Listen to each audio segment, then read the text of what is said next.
My parents met in Washington, D.C. in 1982. They were both working at homeless shelters in Northwest in D.C. For those of you not familiar with Washington, D.C., Northwest is like a pretty tough area. And the 80s were not a great time for tough urban areas in America. D.C. is no exception. So they were working at these homeless shelters, and these houses were just chock full of people, not full of a lot of cops. I don't know. It's a real rough side of town, so to speak. My dad worked at a house called St. Benedict's, and my mom worked 2 doors down at a shelter called the Mary Harris House. And at times, they were the only people working at these houses. And there were 18 women staying with my mom, and there were 32 homeless men staying with my dad.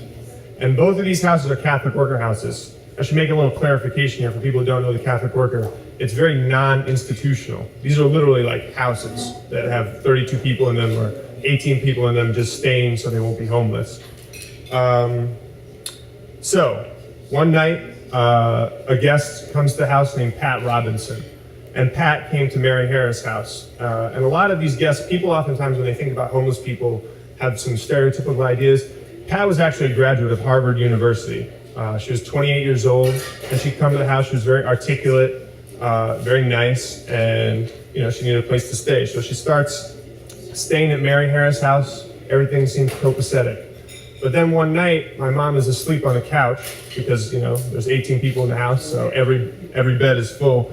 And all of a sudden, Pat gets up and she's pulling out pots and pans from the pantry, just clanging around the kitchen. And it's like 12:30 at night. My mom gets up and she, another guest has asked my mom, like, hey, can you tell Pat to cut it out? We're trying to sleep. It's really late. So my mom gets up, she goes to Pat, and, she's trying to ask her to do her cooking in the morning or something, no midnight snacks. But Pat gets really irate. She starts yelling at my mom. This is where the story will have to be censored for profanity. Use your imagination. There's some stuff about my mom being white, and she's saying, you're only going to be here in the ghetto for a year, and then you're going to go back and write your book. That was like signature line that Pat was delivering at my mom. And another guest comes to intervene. Pat takes the frying pan. She goes to swing at the other guest.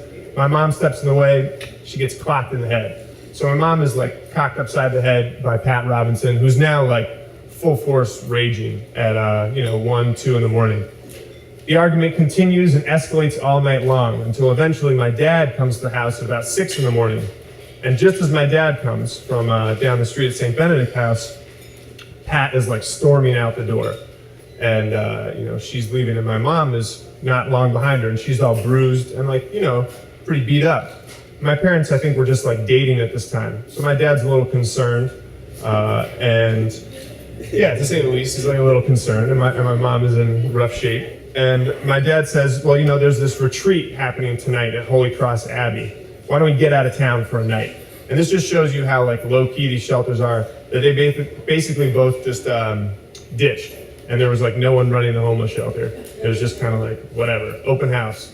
So they were gone for a night. And it's a good thing they took the night off, because that next night, Pat Robinson came back to Mary Harris' house. And when she came back, oh man, I had to speed this up big time. She had a big steak knife.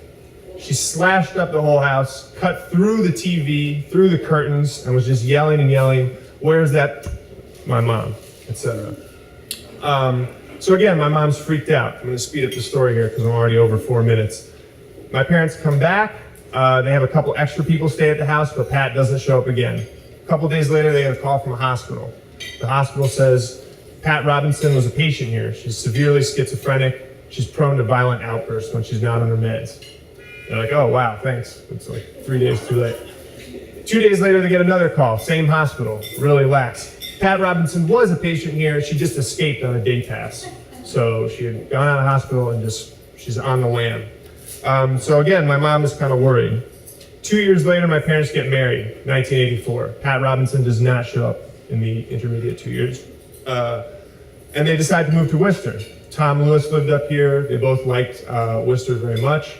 And by now, my mom is pregnant. So it's April in Worcester of 1985. My parents are walking on Main Street. And all of a sudden, they see Pat Robinson at the end of the street. And they're just like, what is going on? And it's my mom and dad together. Pat comes up. She's totally nice.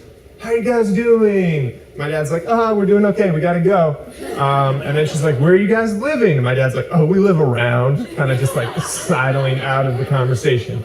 And they just eventually like leave. But my mom gets really freaked out. She's 8 months pregnant now. As you can assume, it's 8 months pregnant with me. And she starts having these dreams about being beaten up by Pat and the baby, losing the baby, getting like punched in the belly and the baby dying. So 2 weeks later, my now 8.5 months pregnant, really like coming on. She's at the old Worcester Public Library. And the new Worcester Public Library is really nice, but for those of you who remember, the old one had these like long stacks that were kind of dark. And my mom is at one end of these stacks, close to closing time, when all of a sudden, Pat Robinson, right on the other end of the stacks. And this time it's just her and my mom.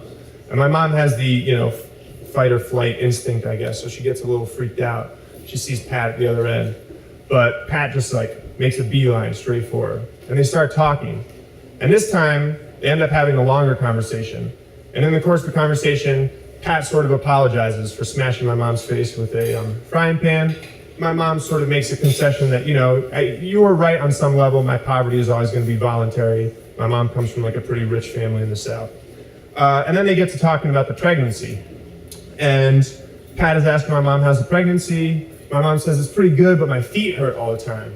And Pat says, well, you should really get that checked out, because if you're pregnant, swollen ankles can be a sign of preeclampsia. And preeclampsia is a condition that can turn into toxemia, which is fatal to both the mother and the fetus.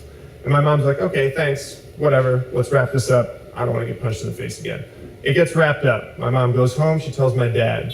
And my dad says, we had a prenatal visit just 5 days ago. I don't think we need to go to the doctor again, but whatever, let's go check it out. And Pat had mentioned that high blood pressure is also a sign of preeclampsia. So my mom goes up to St. Vincent's, another Worcester landmark that's no longer here. They take her blood pressure, and it is really high. And the doctors say, it's probably nothing, but we're gonna have you lie on your side for 24 hours. I guess that's what they do with pregnant ladies.